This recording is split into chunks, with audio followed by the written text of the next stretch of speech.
Welcome everyone to today's webinar, Capitalizing on FY24 Federal Contracts. My name is Chloe Norwood and I'm the Field Marketing Specialist at Visible Thread. I'm thrilled to introduce Jennifer Schaus, Principal of Schaus and Associates, to all of you. Jennifer, how are you today? Hey, Chloe, I'm great. It's wonderful to be with you guys today. Yes, wonderful to have you. So before we begin, I'd like to just do a few housekeeping notes. First, I would like to note that our optimized podcast is streaming now on all major podcast platforms, including Apple Podcasts and Spotify. This series of episodes is hosted by Ton Wilson, President of Intellect. Our Founder Insights episodes are hosted by Visible Thread CEO Fergal McGovern. Episode 1, Finishing Strong, Passing the Baton for Business Success. And Episode 2, Two MVP Moms, A League of Their Own, Inspiring Victories in Business and Life, are available now. There will be a Q&A session at the end of this webinar. Feel free to submit your questions into the Q&A box. The slides and recording of this webinar will be available after it ends. And I will hand it over to Jennifer now. Great. Thanks, Chloe, and thanks everybody at Visible Thread for inviting me to speak again here in your webcast series. And thanks for everyone that took time out of their day. Good morning to those on the West Coast and good afternoon to everybody on the East Coast. If you're in DC, it's a beautiful sunny day here today. So let's go ahead and get started. We're going to talk about fiscal year 24 federal contracts. And Happy New Year. The fiscal year started on October 1st, so we're just a couple weeks into the system here. I'll go through our agenda, which is pretty self-explanatory and pretty easy. And let me just tell you a little bit about us. We are based in downtown DC. I've been in the federal contracting sector for about 20 years, and I've got the gray hair and the wrinkles to prove it. We primarily work with product, service, and software firms, and typically these companies are established businesses, already revenue generating. I'd say more than half of our clients qualify as or are, in fact, large businesses as defined by the SBA, and some of the services that we provide are listed here. As some of you may know or may not, we've got over 600 plus complimentary government contracting webinars on our YouTube channel. It doesn't cost you anything to subscribe to the channel. We've got a variety of topics covering everything from all parts of the FAR, all parts of the DFARs, all parts of any of the FAR supplements for the departments and agencies that have those. We also have topics on GSA schedules, proposal writing, basically everything and anything related to government contracting. Some other services that we provide, we put on some events and conferences throughout the year. If you want to find out about those, you can subscribe also free to our newsletter. It now reaches over 27,000 subscribers, most of which are government contractors. And we've got some advertising opportunities in that newsletter. Again, the newsletter doesn't cost you anything. If you hop over to our website at the top right-hand corner, I think it is, in bright yellow, it says subscribe to the newsletter. So again, you're welcome to do that. Okay, so just a quick, when we speak to large audiences like this that are 200 plus in attendance, and the webinar is being recorded, and so we never know who's going to listen to the recording or who's attending the live presentation.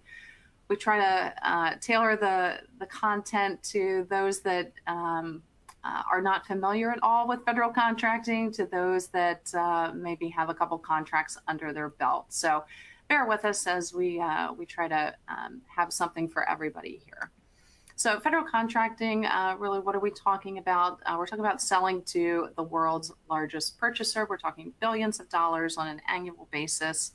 And what makes this market so unique, and I'm going to talk a lot about data today, so there's your spoiler alert, is that there are so many free or complimentary, whatever you want to call it, public websites that have data about past purchases, the companies that won those contracts, the dollar amounts that those contracts are for, what the government purchased, where they purchased, how they purchased. You can even get into pricing on some contract vehicles. You can look at future purchases, so acquisition forecast.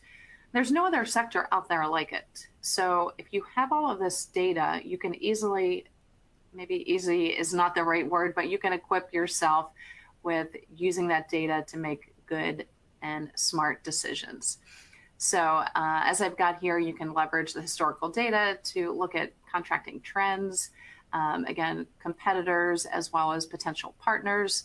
And just keep in mind that that data is out there, and it should be used. If you're not using the data, then you will not be successful in this market.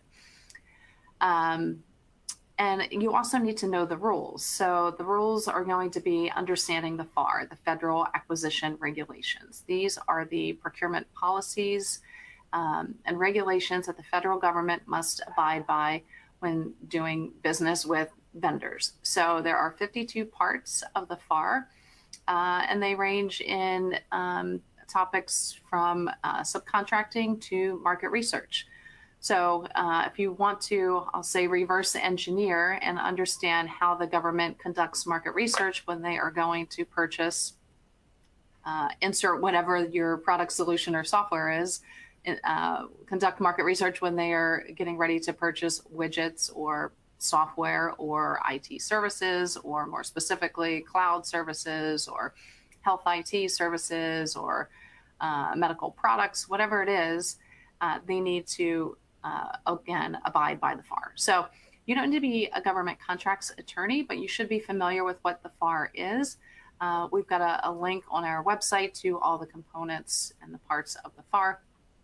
And the most important piece here is that relationships matter. So everything above that last bullet point can more or less level the playing field. Everyone's going to have access to the same data.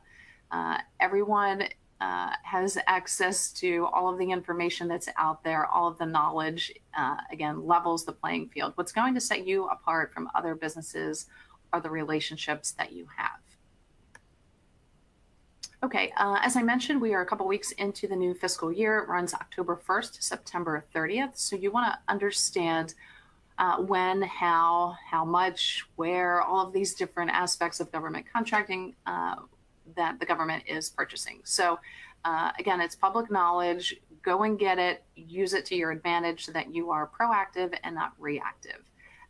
You need to understand the buying cycles as well. So in Q4, which is going to be July, August, and September, that's the federal Q4, that's when we're going to see most of the spikes in purchases.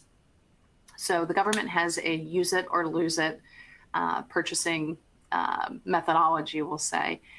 So they need to spend any dollars that have been allocated via the federal budget during that fiscal year. Otherwise, the next fiscal year, those dollars will be extracted or removed from their budget. So again, this is a lot of times why we see the largest purchases or the big spikes in purchasing in that Q4. So you want to make sure that you're positioned for success in Q4 by having contract vehicles and some other components and strategies in play for federal contracting. As I noted here, you just want to understand the buying process. Again, understand who is influencing the procurement. That should be you, but you also really want to understand the players. What's the difference between a contracting officer versus a program manager versus the OSDBU or OSBP?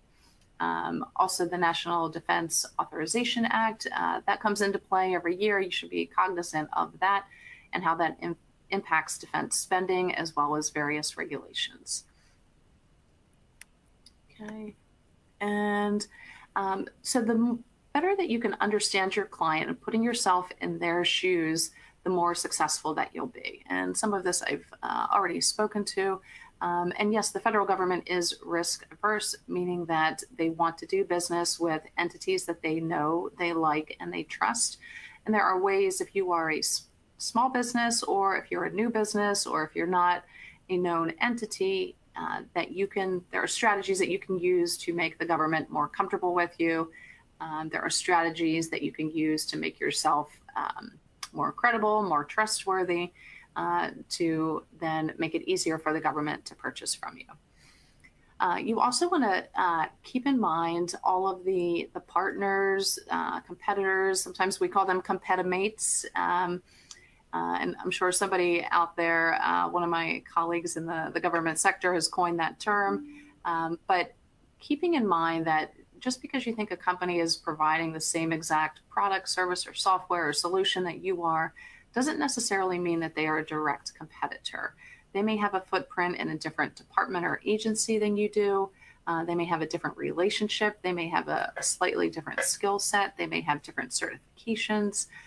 Their business may potentially be for sale. I mean, I guess we all are for the right price.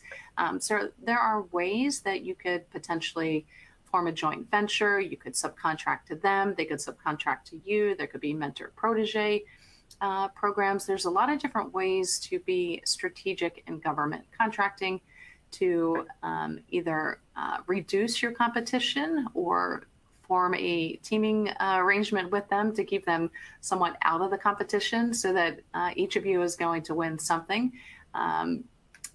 And just other things to keep in mind. And we'll talk about them later in the presentation. I also, because a lot of what I'm going to talk about today is related to data and the data that's available in this sector, I just want to bring your attention to GovSpend. GovSpend has incorporated data. They purchased FedMind, which is a company, in 2021. And so now GovSpend has a platform that allows you to get access to not only federal, but state, local, and education markets. So the point is not that. The point is that you should be using data to make decisions. And so looking at past performance, a lot of times when we hear the word past performance, most companies are thinking of it in relation to themselves, their own past performance. But you should also use it as a way to understand your customer and understand how they are potentially going to purchase in the future. So one way to do that is to go back and look at fiscal year 23. So that just ended on September 30th, so about a month ago. And I just pulled some data from one of the most recent blog posts about federal contracting on the GovSpend website. So you can see here who the top purchasers are from the last several fiscal years. I would highly encourage everyone and anyone who is either entering the federal market or already in the market to go back before what I call the COVID contracting era. So go back to even maybe 2018, fiscal year 18, fiscal year 19, to look at the trends, because for some companies and some departments and some agencies, you're either going to see spikes or dips during the fiscal year 2020 and fiscal year 2021. Based on the mission statement of that department or agency. So if it was medical related, then you're probably going to see some spikes in purchases. So the main suspect there, obviously HHS, but some other departments and agencies may not have spent as much due to, again, that COVID contracting era. So if you're looking at data to make decisions and use it as kind of a predictive analysis tool, which I highly encourage you to do, you want to make sure that you're getting a full snapshot and not just what happened during COVID or not just what happened even last fiscal year. So keep in mind the external factors that impact the numbers, things that are happening in the world, money that the military is using for countries outside of our own, and those factors. So the top industry codes, again, this is fiscal year 2023. And keep in mind that the Department of Defense is always 90 days, so usually about 3 months late in reporting. And that's on purpose just for security reasons. So even keeping in mind, let me just go back to that last slide. So even though you're going to see Navy and Army at the top, those numbers might change slightly simply because we're going to have to wait until the end of December, beginning of January to get the full snapshot for anyone reporting within DoD. So those numbers will most likely go up for both. And again, we'll have to wait until January, first part of January to see the actuals. And keep in mind that will also impact what we see here for the top industry codes, because let's say DoD is purchasing something that's related, say, to R&D or something, one of these top NAICS codes that may blow some of this out of the water. But again, these are averages, and you can use this data to decide, if you were in, let's say, this top NAICS code, there's obviously going to be a lot more competition there than there will be if you go kind of further down the list. So keep that in mind, but again, use the data to determine where you will have the path of least resistance. Place of performance doesn't really matter as much anymore. I mean, it certainly can impact the sale if you're there physically talking to program managers and influencers for the solicitation. But because we live in such a remote environment, and people are able to work without being physically in an office or physically on site, just keep in mind that just because, let's say, you live in California or Texas, that that's not going to exclude you from competing for a contract that's happening in Virginia, Maryland, or somewhere else that you're not located in. But this should also, you can cross this with the NAICS codes as well as the top departments and agencies to really make some, not assumptions, because you're going to use the data to really get solid answers, but you could say most of the purchases are happening in Virginia, they're DoD related, and they're related to the top NAICS code. But again, you can drill down into the data to get that information. But this is still from the blog post talking about the top contractors that are featured. And so Lockheed Martin, Big Pharma's in there, of course, McKesson, Humana, TriWest Healthcare, Booz Allen. So the usual suspects are there. Those are typically your big DoD contractors. And just as an aside, we've got a complimentary webinar series that we've done on the top 40 contractors. It's on our website under top 40. It's every Wednesday at 12. And then a piece here that GovSpend did on looking at how many small businesses won direct contracts. And it looks like it's almost at 22%. So again, use the data. And then if you're looking for the fiscal year 23 report, which will be conclusive and comprehensive, because there's no, we're not kind of in a holding period as we are now with DoD numbers, but that link there is active, and that'll take you over to fiscal year 2023. So again, just the importance of data, I cannot stress enough, and making sure that you are targeting a solicitation and not just an agency or not just a department or not just the federal government. If so, then you're just being reactive, and that's not going to work. Okay, so let's go ahead and dig into the best practices. And I've got about 9 of these. I could probably come up with 109, but again, trying to ensure that we've got kind of something for everybody here and being concise. So again, use the data to make decisions. It's public data. You can go to sam.gov, FPDS, the Federal Procurement Data System. You can go to USA Spending. You can go to some of the GSA sites to look at pricing, to look at vendors. You can go to sam.gov, or you can use, there's more than a handful of paid data aggregators that will typically charge a monthly subscription to help you understand who is buying your product, how much, when, where, all of that data that we just looked at from GovSpend. And in fact, they are one of the data aggregators that's out there.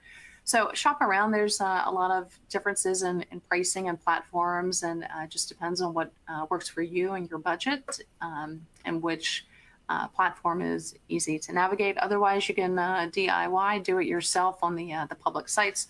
The main point is make sure that you are using the data. With that data, then you want to create an actual business plan. And if you don't have a product solution or something that you want to provide, and you are just thinking about starting a business, then you can use some of that data to reverse engineer and determine who, again, is buying your services or your product. where the path of least resistance is. If you are a small women-owned business, where your chance is going to be the best, what departments and agencies are doing well on the SBA scorecard, and what departments or agencies might need to get their grade up. So again, use that data to have an actual plan. That plan will keep you accountable. It will keep you focused, and you should have a kind of a timeline on when certain, you should have metrics in that business plan. So month 1, we're going to accomplish X, Y, and Z. Month 2, or by quarter, or however it is. So just make sure that it's actionable and measurable. Contract vehicles. Keyword here being strategic. There are many contract vehicles that are out there.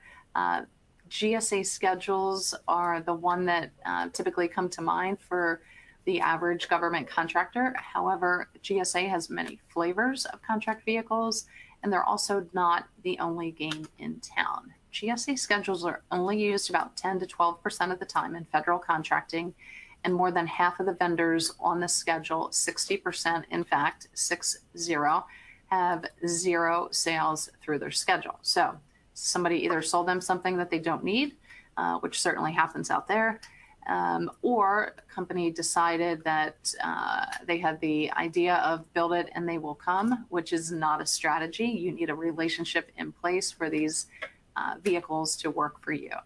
So there are also department and agency-wide contract vehicles. You've got Navy Seaport E, NASA SOUP, DHS Eagle, Chess is the Army contract vehicle, and the lists go on and on and on. So again, use the data to understand who is your ideal customer and what contract vehicles do they use. By having a more narrow focus, you will be more successful, because then you're not responding to 100 different things and being reactive. Okay, number 4, we'll talk now about set-aside designations. And these are also, you want to focus on being strategic here. So the women-owned, veteran-owned, hub zone, 8A, and all of the other designations are more or less check boxes that the government must, the government has goals to meet these requirements. And so your reference point here, I would direct you over to the SBA scorecard. And this is, again, public data that you can use to understand which departments and agencies have done well with meeting their set-aside goals, and which perhaps need to bring their score up. And you want to also make sure that you understand all of the requirements for the set-aside designations, as well as, you know, is this going to be an asset or a liability? And I'm specifically talking about 8A because the 8A certification, and I don't know every single detail about the 8A certification, and it's not my area of expertise. So if questions are coming in on 8A, I might end up directing you to a colleague that can answer those questions. But just know with 8A that this is a certification that once you get it, the clock is ticking for 9 years. At the end of the 9 years, you are done, toast.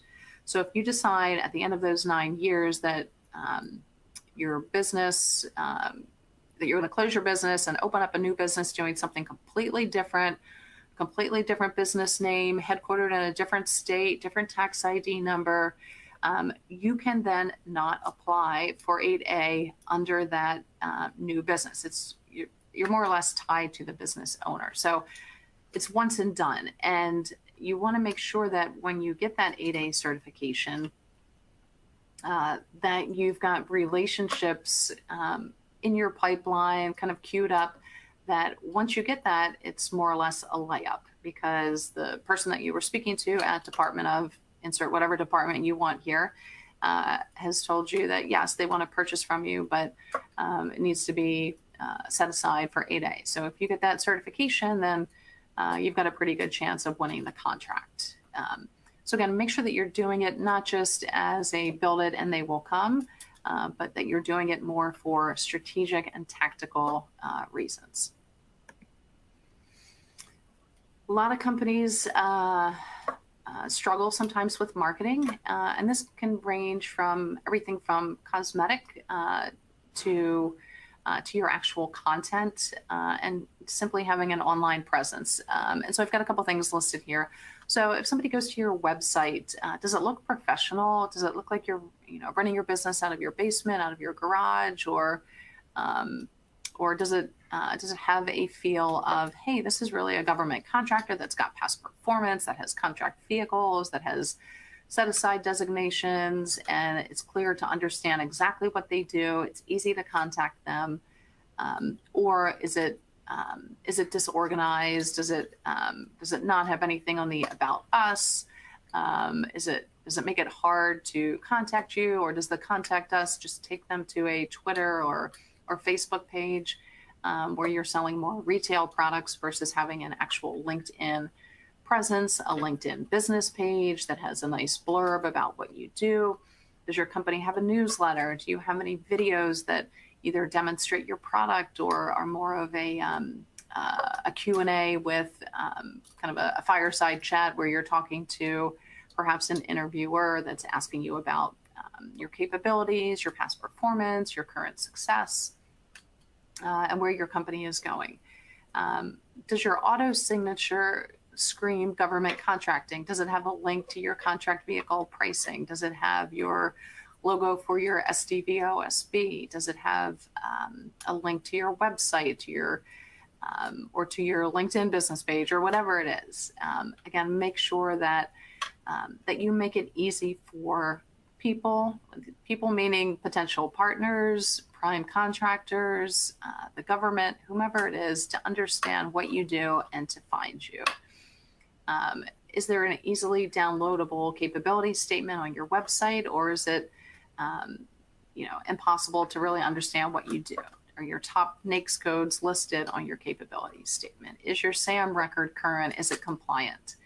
And newsletter and videos, those may be a little more advanced or sophisticated, but even if a newsletter goes out once a month to list any of your current contract awards, those can be helpful. And then the physical aspect of marketing, are you showing up in a professional manner to events? Are you in a suit and tie? Are you showing up in jeans and flip-flops like your Mark Zuckerberg?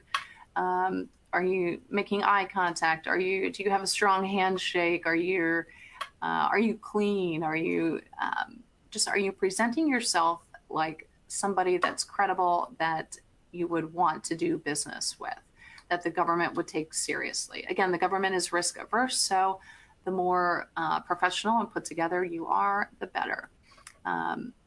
And are you attending the events? Are you a member of associations that where you're going to have opportunities to interact with the government?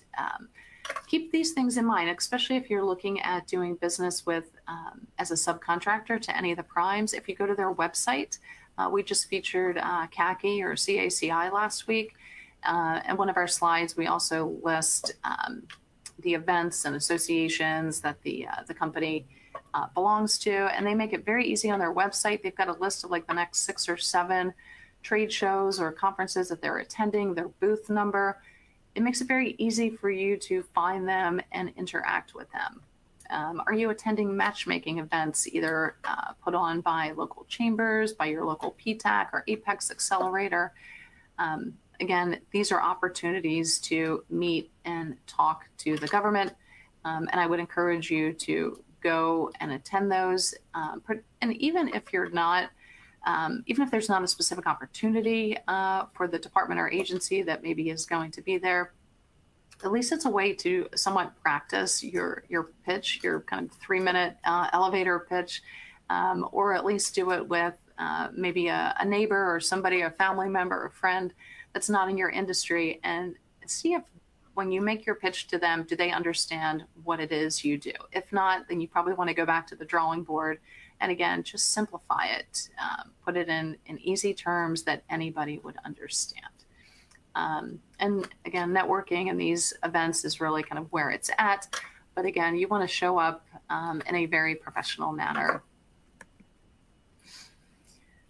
And all of this will, in some ways, make it easy for the government to find you and purchase from you. But again, on your website, in your auto signature, in your capabilities statement, does it stand out? Is it easy to extract? This company is in providing cloud computing services, or this company is providing janitorial services, and I need to contact Otis at Otis at abccompany.com, and he's going to be the best janitorial provider that we've ever had, and he's on the GSA schedule, and he's also service disabled, veteran owned.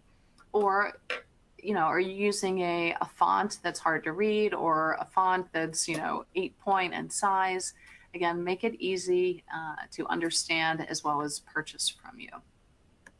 And number 9, which is the last piece here of our best practices, is that you should always be focused on continuous education. A healthy mind is a strong mind, and the more you know about the rules of government contracting, as well as industry news. Are you signed up for GovExec, Defense One, Fed Scoop, Defense Media? I mean, there's so many different publications out there. Are you signed up for your own targets, public affairs notification? So within all of the departments and agencies, they're all going to have a public affairs office, and you can usually sign up for news and alerts with them. Are you getting those notifications? Are you signed up just for the local news or your industry association news? So the more you can stay abreast of this information, the more educated you'll be about the market. Is the company that you're trying to subcontract with, have they gone through a merger and acquisition? Have they spun off their government division? What's happening within that company? So if you're laser focused and you're signed up for the Google alerts for those companies, has their stock price recently plummeted because they, lost a contract with the government, or something popped up with False Claims Act, or whatever it is? So, and I'm not just talking negative, there could be some positive happenings as well. Again, mergers, acquisitions, anything that's going to impact the business, you should be abreast of. I'm sorry, we do have one more, 10 actually. Discipline. And this goes in anything in life, really. If you're going to be good at it, you just really need to get out there and have grit. And whether it's this industry or another industry, or we're talking about professional sports or anything in life, a new hobby that you're trying to perfect, you really need discipline, doing it day in, day out, living it, breathing it, giving up, making sacrifices, giving up taking a vacation or going somewhere with friends. But instead, you're going to stay home and respond to a solicitation where you think you've got a pretty good chance of winning because you've got a relationship and you've been tracking it and you've met some of the players and influencers. So discipline is really key. Obviously, I'm not probably telling you anything that you don't know, but if you really look hard at the companies that are winning, that are, let's say, that started out as you did, what really puts them over the top is just these good habits day in, day out. And you can have good habits for, a month, 2 months, 3 months, but that continual grind and grit is really what's going to get you there. Okay, so let's avoid some pitfalls here. I'm going to take a quick sip of water. And these will more or less be somewhat similar to what we just went through on best practices, but sometimes it is good to be cognizant of some pitfalls. So again, use that data to be proactive about the market and not just responding to every solicitation that you see, or not just going to every event. Be laser focused on what you are good at and where you're adding value and what it is you're bringing to the table. Again, being laser focused, be known for being the best, providing the best janitorial services, or the best cloud computing services, or the best health IT services, with a focus on military health, or whatever it is, and be known for that. Again, a lot of this is just going to come down to determination and hard work and working smart and using data to make decisions, and not just feelings or let's say instincts. Having a process and methodology in place, whether this is a process for how you kind of run your day.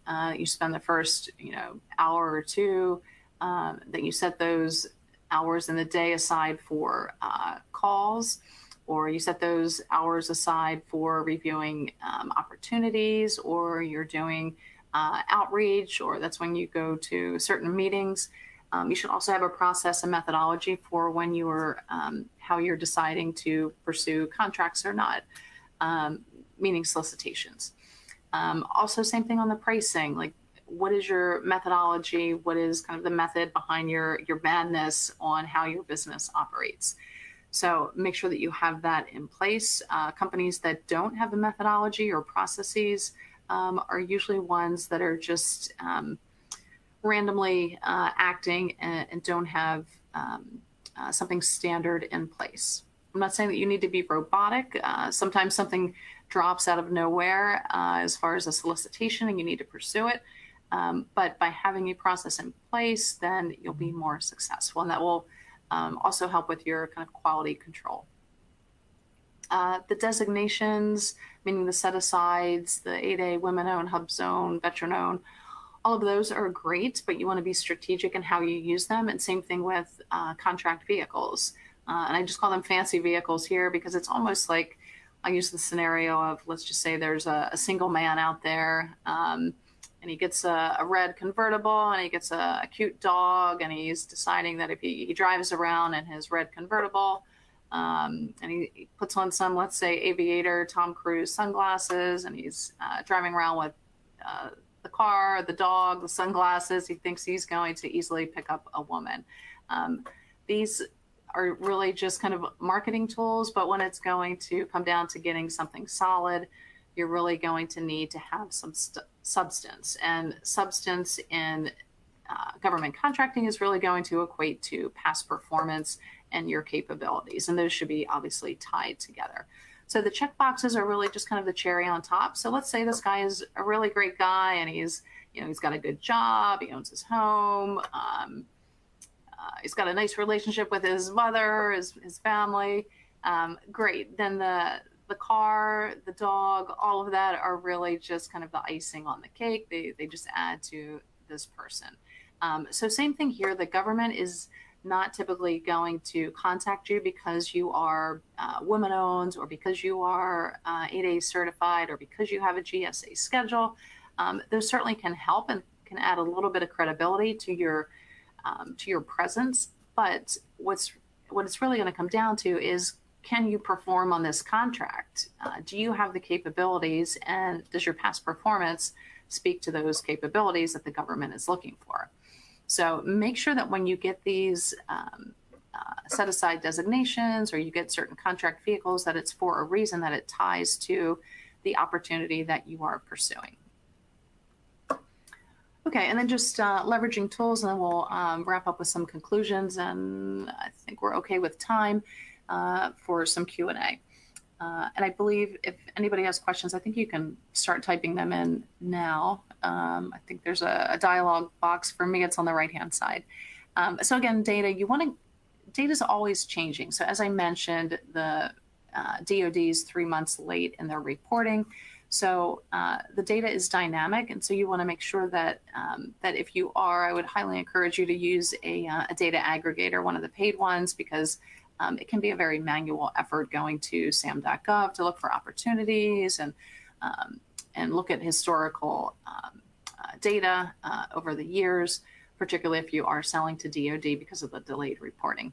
And you also want to use data for benchmarking where, if you look at pricing, let's say on GSA schedule, just to get an idea of where certain companies have their pricing for services or products that you're providing. Are you kind of falling in line with these prices?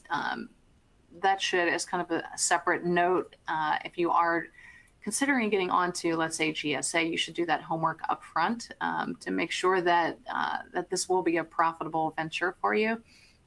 If not, then perhaps you want to go elsewhere. But you can still use that data just to really get a general understanding of where a company's pricing is. The website for that is going to be buy.gsa.gov. That's for services. If you're selling products, gsaadvantage.gov. Again, use the contract vehicles and designations to your advantage. Don't have the build it and they will come. Use that SBA scorecard, which you can find on the SBA site, to find out who has done well or not well in meeting their small business designations. And they're also going to have the information on how the primes did. So let me just get back here. So the SBA scorecard, the goal for the federal government to award contracts to small businesses, I believe, is the 24%, and then 36% is the, we'll say, general goal for subcontracting. So that number is larger there, obviously, on the subcontracting side, which means two things. Number one, more companies are probably going to go that route of subcontracting. However, you do not need to subcontract.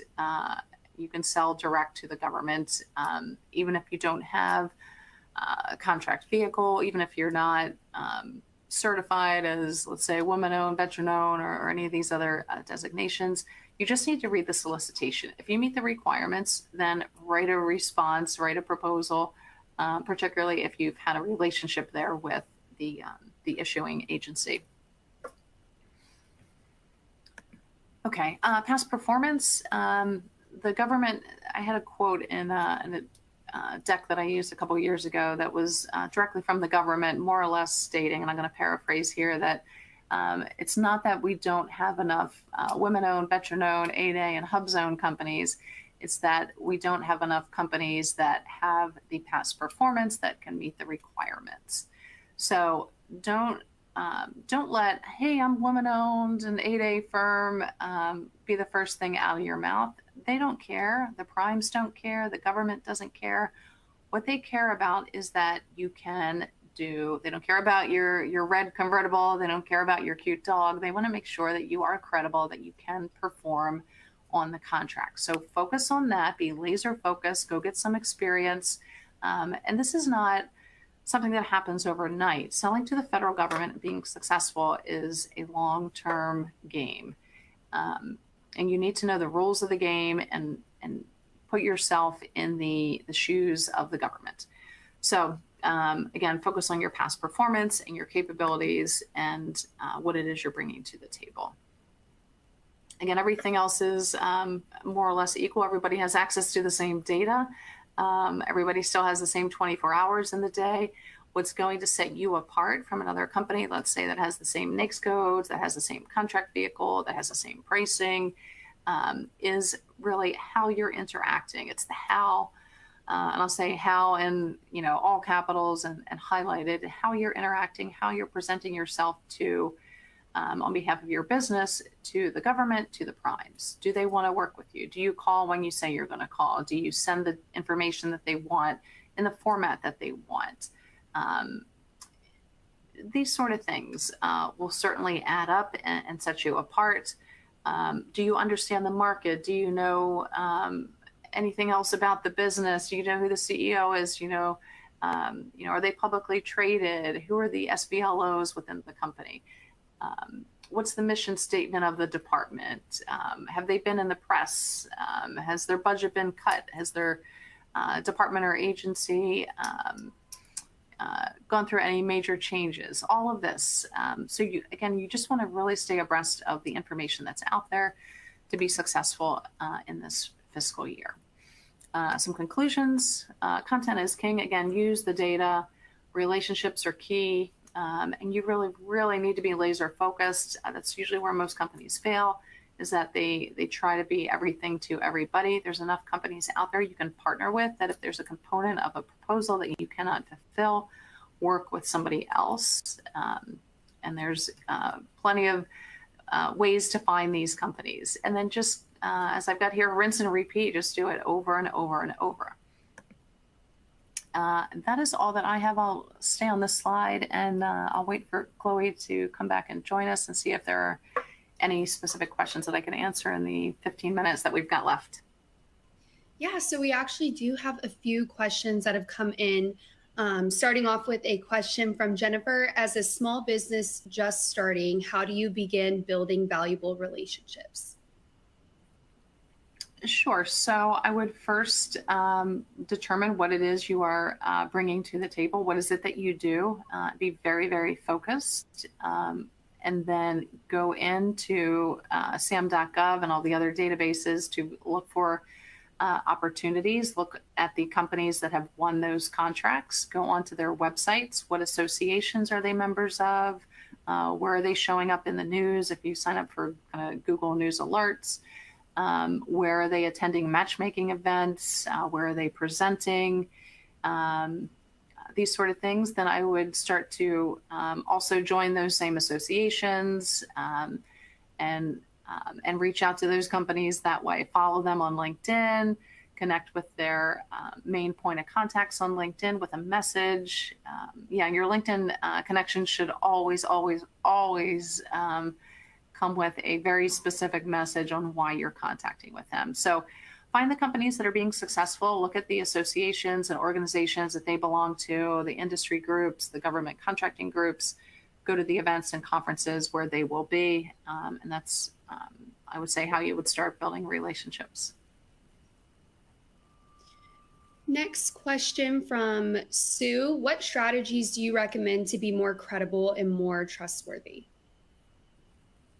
Sure. So that's typically going to come down to your past performance. So think of it, just reverse the situation here. Let's say you need to hire somebody to help you with your bookkeeping or your finances, or let's say you bought a new car and something's wrong with it. Are you going to take it to somebody that stops you on the street and says, hey, I can help you fix your car, that doesn't even look like a car mechanic? Or are you going to go somewhere that says, over 50,000 customers served each year, and we specialize in, I don't know, Mercedes or whatever it is you're driving. So be very focused on what it is you're doing and just build up your past performance, even if it's not with government or prime contractors. If it's a contract with, let's just say, your local church or an association or state and local government or university or educational system, I would focus on that. And past performance is past performance. At the end of the day, it will count for something. We have another question from Jennifer. If a small business is just starting in the government space and your main clients are still corporate, how do you balance your online presence to speak to both? Yep. So I probably should have put some examples here of some good company websites that, maybe in the About Us, there's, a drop down that says, or who we serve, a drop down that says commercial or national accounts, or however you term your commercial business, and then another drop down for federal, and speak specifically to federal, and if you're a subcontractor to any primes, I would highlight that there on the federal side until you start having direct contracts with the government. Next question is from Rachel. What is PTAC or ATAC? Or is that sure. PTAC? So, yeah, yep. And I should have mentioned this for how to build relationships as well. So PTACs are Procurement Technical Assistance Centers. We actually have a video on our website, What is a PTAC? And PTACs, there is one in every state. They are partially funded through SBA and Department of Defense, and their mission statement is to help companies that want to sell to the federal government. They may do something with state, local, and education, but for our purposes today, let's just say they're focused on federal. They sometimes are co-located with a university so that they can have access to training rooms or auditoriums for instructional purposes. And they're typically comprised of a lot of volunteers. So often I'll teach classes at the Virginia PTAC and others on GSA Schedules or government contracting marketing, but they offer training, they offer one-on-one counseling. So if you are new to federal contracting, I would say this is probably your first stop to make. And now that you know the acronym PTAC, they're actually in the process of switching over to rebranding as Apex Accelerators. Apex is not an acronym for anything. It's just Apex, the top of the pinnacle. But again, same functionality. Some states will have more than one PTAC. It just depends on the number of government contractors and the demand in that state. But they're oftentimes complimentary or very, very, very minimal fee to attend their events or work with them. We've got a list of all the PTACs on our website, segmented by state, so you can easily find where yours is. But they're a great resource also, I should say, for matchmaking events and conferences where you'll often find government and prime contractors. So that's another great way to start building relationships. And then we have one last question. What is the best way to contact the agency contracting officers? Okay, so I'm going to give you some tough love here. There's probably no need to contact the contracting officer unless you've got a question about the solicitation that's out. So if you are interested in a particular procurement that's coming up, then you probably want to be reaching out to program managers. Now, I'm just interpreting this question as assuming that the person that wrote it is interested in the solicitation and perhaps when it's coming up. But if you're looking at a solicitation on sam.gov, there's usually a Q&A period, and the contracting officer's name, email, and phone number will be listed there. That's how you can contact them. If you are looking at acquisition forecasts, so every department and agency is required, I'll kind of put in quotations because they don't all abide by this, but they're required to post what it is they're going to purchase, basically their acquisition forecast. So I'll tell you who does a great job here is DHS. They will have a spreadsheet that says, here's the solicitation number, here's the contract vehicle that we're using, if any. Otherwise, it's just going out for full and open competition. Here's the contracting officer's name, phone number, email address. Here's the NAICS code that this ties to, and the quarter, Q1, 2, 3, or 4. And those are fiscal year quarters that the opportunity is coming out. So that's where you can also get the contracting officer's name and number, but there's really no need to contact them, again, unless you've got a question about the solicitation that's out on the street, and maybe this person does. So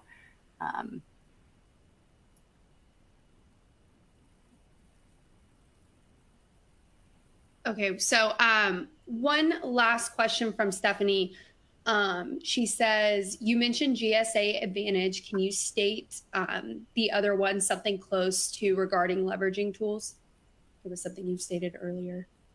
Sure. I think what I was talking about, just data and benchmarking and looking at other companies and their pricing. So GSA Advantage, again, this is just one little slice of government contracting, but if you go onto the GSA Advantage website, if you're selling products or software, that would be your starting point to look at who are other companies, who are some of the other companies. Again, this is a very narrow piece of the pie that are selling similar products and software, and what kind of price points are they at. If you're selling services, so you've got job titles, labor categories, LCATs, whatever you want to call them, the pricing for that could be found on buy.gsa.gov. So gsaadvantage.gov for products and software, buy.gsa.gov for labor. Okay, perfect. Jennifer, do you have any last thoughts, any departing thoughts? That is all that I have. I want to thank everybody for their time, and just remember that data content is king. Use the data to get you where you want to go, and make decisions based on data. Again, thanks, Chloe. Thanks, everybody at Visible Thread, and thanks everybody who joined us today. Yeah, thank you, Jennifer, for sharing your expertise with us today. And thank you, everybody who has joined us today for this webinar. As I said in the beginning, both these slides and recording will be available after this webinar is over.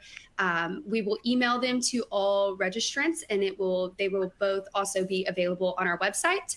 Once this webcast ends, a survey will pop up. I would love if each of you would take the time to fill out our survey. We'd love to get your feedback. And thank you, everybody, for joining us, and have a wonderful rest of your day.